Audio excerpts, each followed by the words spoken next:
Hello all, welcome to this tutorial on JavaScript functions. Functions are one of the most fundamental blocks of JavaScript. In this tutorial, we'll go from basic level to intermediate level on functions.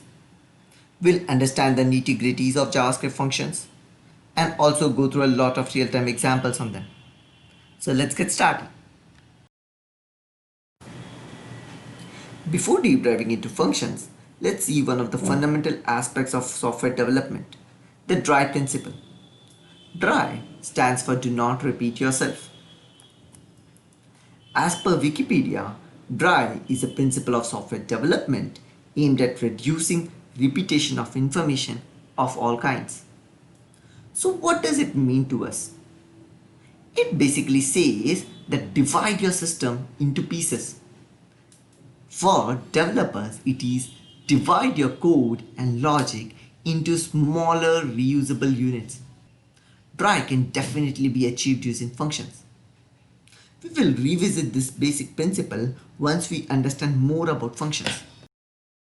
Let us start with the programming concept for functions. Functions are sequence of commands written for a very specific purpose which can be reused.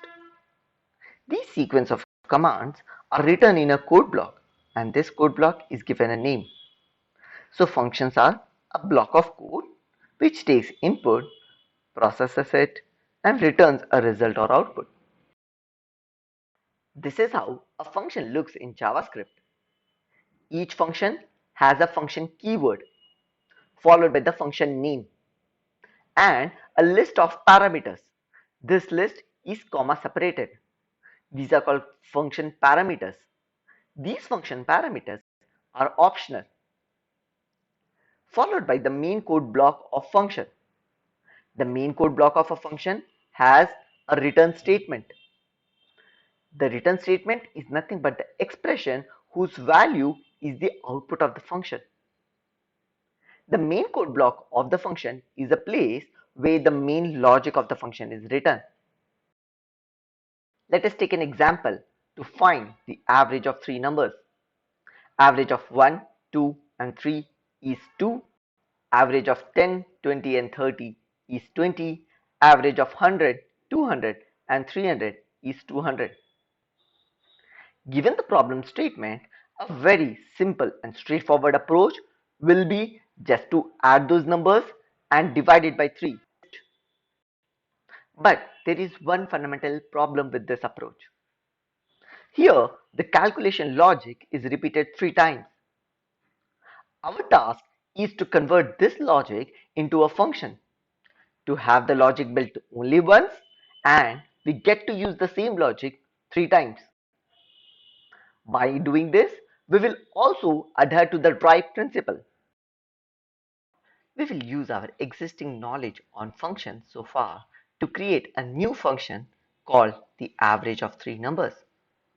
The new function average of 3 numbers will take number 1, number 2 and number 3 as input to the functions.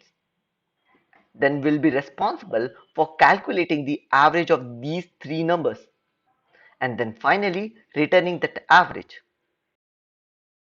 Over here, the average of 3 numbers is the function name. The parameters which we are passing to the averages of 3 number is number 1, number 2 and number 3. Here the business logic is to calculate the average of those 3 numbers. And finally, we return the average of those 3 numbers. Using the newly created function averages of 3 number, we'll be replacing these 3 calculations by invoking function in these 3 steps with the respective number and getting the desired output from the function. We have successfully converted a redundant calculation into a function. The logic was built only once, but the same logic was invoked 3 times. Hence, making our program adhere to the DRY principle.